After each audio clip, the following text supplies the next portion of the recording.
You are saying other people are ungrateful to the Labour Party. Will give them the platform.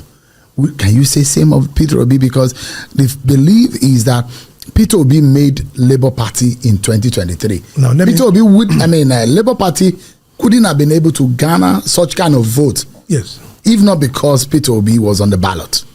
Hello guys, welcome back again my channel. So sad that some person don't want to admit that Peter Obi was the one that made LP significant in that last election. And now again, they've come with their own other thing saying that Peter Obi was manipulated by Alex Otti. That just take a listen for yourself. Let me get your views in the comment section. Yes. Is that now an admittance that the leadership of the party should be thrown out? That is where the ungratefulness comes from. Mr. Peter Obi, as far as I'm concerned, was being manipulated by Governor Alex Otti. And I will tell you, when they went for that convention, when they went for that convention, it was agreed and they moved it, to Inewi. Later, something went wrong between the two of them over the issue of leadership. Oh, who is the leader? Is it Governor Otti, the governor, or you, former governor and presidential candidate? Do not forget, after that now, Governor Alex Otti now gave all his officers, the assembly, the rep, the deputy governor, and co. He asked them to be member of that committee. In fact, it was the deputy governor that declared the result. Then Peter Obi came back to say, oh, you shouldn't have done that.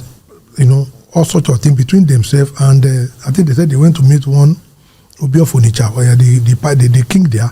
And then I said, okay, all of you have to work together. At that point, they started their issue. They went to INEC. Please, stop these people from coming into our consultative meeting. And that will give rise to that case that, that now ended in the Supreme Court. Now, why we say the ungrateful is this? It is not good because everybody is watching. When people give you a platform, you understand, to at least test your popularity, and you got elected, you don't forget that platform. You don't now begin to be arrogant, to the party leadership. So let me ask you, who is the national chairman of Labour Party today? The chairman of Labour Party today is Abure. By the judgment. Yes, and I'm going to start. But the judgment says that,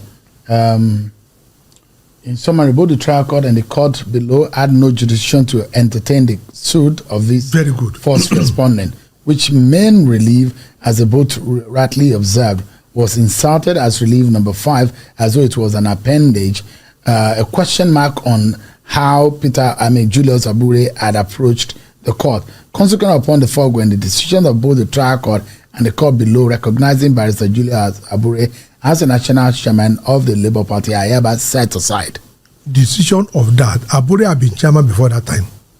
Nobody was challenging his authority. But the appeal court ruled on it? No. Nobody was challenging his authority. It was an issue of Labour Party versus INEC. In Ebisheni matter? Yeah, Labour Party versus INEC. The people that came in was the caretaker. They now say, oh, no, he's not the chairman, he's the chairman. I am the chairman, he's not the chairman. And the Supreme Court now say, look, any issue burden on leadership, declare jurisdiction, let them go back to, their party constitution. Now, this is a matter that the same Alex Otti filed in Abia State against Labour Party. Here, he was asking the court to declare Nadi Usman and Darlington Wokocha as substantive chairman and secretary. Well, let me ask you, Mr. Arabambi. No, there's something I want to say here. Okay. But this is the fourth defendant counter affidavit. That is INEC. INEC said, in line with section 223, that in their own counter affidavit, they said, Constitution of the Federal Republic of Nigeria 1999 as amended provide that the constitution and rule of a political party shall connote, by Supreme Court decision as something that is compulsory. You don't have an option. Shall provide for periodical election on a democratic basis of principal officer and member of the executive committee or other governing body. We submit that the above provision of the Constitution require that all elections to the executive committee of a political party at all levels must be on a democratic basis by way of an election in Congress. This was why they rejected. They failed the 9 round to Abuja. INEC filed a counter affidavit against them. So there is no basis for caretaker in the Constitution of Nigeria. And that will also test in court. Now, so you're still going back to court after the Supreme Court judgment? We are going to court on that. No, this is a constitutional matter. This is not a question of leadership. We are whether or not the caretaker committee. No, the question is that section 223. That's why I brought the constitution. Yeah, everything is very clear. So look at it. I'm not the one that wrote it. It is the constitution and rule of a political party shall. That's what the constitution says. And you know, section 1(1) is very clear. So you are going to the. We just started with them. Have you gone to? We are following this process on Tuesday. No, this matter just started. It's not going to end here. So the problem of Labour Party has just started. No. It's going to just start. It's just started now because we are going. We thought that the Supreme Court has settled. No. That is issue. No, the Supreme Court is talking about your leadership, but you know they went to submit a letter to INEC. They were just trying to gaslight INEC to think, oh, they will do their bidding. But I'm telling them today that if they don't know or the lawyer didn't tell them, Section 23 provided for only 223, only democratically elected officers at the party. That the constitution said nobody shall run any political party other than you are democratically elected. So they will not come and tell us whether the Yam Festival they did in what they call the Transcorp can translate to. So you called that meeting, that NEC meeting, no, they were doing Yam Festival. They were doing Yam Festival there. That was exactly what they were doing. That you had all of the National Assembly members, State Assembly members, Peter Obi, Dati Baba Ahmed, all of them. You're calling them that they went to a Yam Festival, and these are legitimate, politically elected members of your party who have a status in the NEC. No, they are members of your NEC, isn't it? They are not. You mean Peter Obi is not a member of NEC? Not a member of NEC. But he was declared the national leader of the party by those organized. Julius Abure did. No. By those organized the Yam Festival. See, when the court make rule for a political party, they say you must go and obey your constitution. This constitution can only be set aside under one condition at the convention. A convention called by the national chairman and national secretary. Now, who are the member of NEC? The national chairman and all NWC, they are member of NEC. We have, this is where they come in, president and general secretary of NSC, the president and general secretary of TUC. Then we have the president, vice president, the president of the Senate, deputy speaker of the House of Representatives, if produced by the party. But they thought it is where they are coming from. Our constitution did not put candidate or House of Rep. No members of Rep are member of our NEC. Now, I am also going to exonerate the present leadership in this. I remember the chairman that this thing affected is listening. I know that Governor Mimiko asked them one time, why are we excluding? You know, he has some Rep.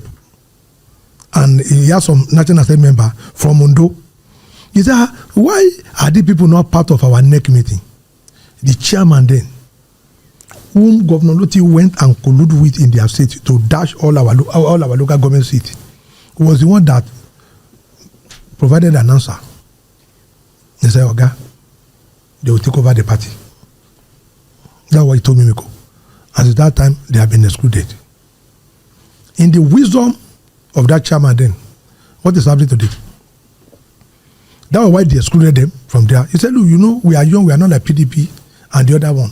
When you include them in the NEC now, they will go and bring their gotty wet to say, oh, let us remove the, let us put this on, and they want to hijack the structure. That was why they said they should be excluded. So it wasn't anybody. So for them, two people even move motion for the Legal Committee. Ogene and Senator Victor Ume, they are not member of NEC. We have the video. So it is dead on arrival for them. Dead on arrival. This is our constitution. Because this is what the court said, go and follow your constitution. Where does Mr. Lamidi Apapa, because all of a sudden Mr. Lamidi Apapa came out of out of nowhere and said he is the national chairman of the Labour Party. Well, you see, for Alhaji Apapa, he was the deputy national chairman to Abure. That's the most senior deputy. And now since the Supreme Court, in Baba judgment, and that Supreme Court said anywhere this and that Abure, the chairmanship is thereby set aside, he doesn't want a vacuum to be created. And he came on board to take charge because our constitution is very clear about that. Baba is saying in the case, if the deputy national chairman shall act in the absence of national chairman, and shall, in the absence of national chairman, preside over meetings of the party.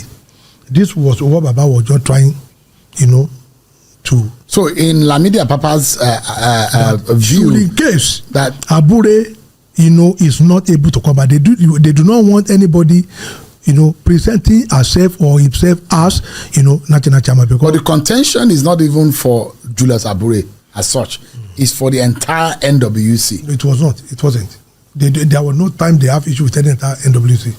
Like I said, Abure took INEC to court. The party took INEC to court, himself and secretary, over the refusal of INEC to allow them into the quarterly. Yeah, that's established. So in your own view, you think that the Supreme Court judgment does not affect Julius Abure, neither does it affect any member of the NWC? Supreme Court does not affect any member of the NWC. So what, in your own interpretation, what would you say is substantially the meat of Supreme Court's verdict? What Supreme Court says is that when anybody brings issue of leadership, both federal court, you are hereby warned, decline jurisdiction, let them go back to their party and resolve it through their internal mechanism. But you have said that on Tuesday you're going back to the court. But the court has told you. No, it's not leadership. No, we have issue with INEC. Mm-hmm. We want the court to determine if by this year 2023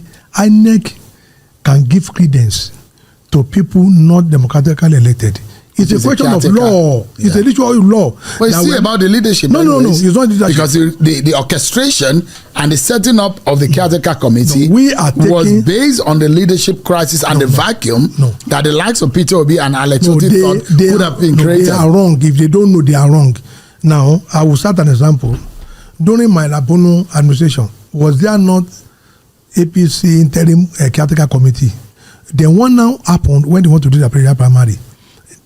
Are you getting me? When they want to do their primary, they did the right thing because as at that time, if they didn't do the right thing, definitely Alhaji Ababa would have been declared winner of that presidential election because they would tell them that you build something or nothing. Now, this is a constitutional provision that when you ask court question, it is either yes or no. Now, our own is that can any party be led by caretaker? The answer will be no, because this is constitution, not electoral act. I don't even blame anybody that is going against Supreme Court order because that's what they brought upon themselves. Because all our judiciary system have just been messed up with corruption that they don't even trust them anymore. Imagine the Supreme Court giving an order, then some persons are still saying that they will still go to court again. But by constitution, if the Supreme Court has given order, their order is the final. But now, it's trash. Because Supreme Court gave an order that Kano should not be tried in any court. But today, Federal High Court is trying the Kano court. Now, Supreme Court gave an order that Abure is sacked. Now they are still trying to go to another court and see that P2B is not the chairman, that P2B and Alex Otti, that they organize the Yam Festival. That they organize with all the stakeholders, but they call it Yam Festival. So I don't blame them. I blame the Supreme Court for for bringing themselves down with corruption. Because how can Supreme Court give an order and then somebody is coming out to say that order is rubbish? That they held a meeting that is called New Yam Festival. That Abure still remains the chairman of the party, even after they've sacked him from Supreme Court to give an order that he has been sacked. They are still calling their leader, that they will still go to court and consider the case. That the case just started. Let me get your views right in the comment section. I'll be getting my next video. Don't forget to subscribe. It's your boy again. Kizo, stay tuned, guys.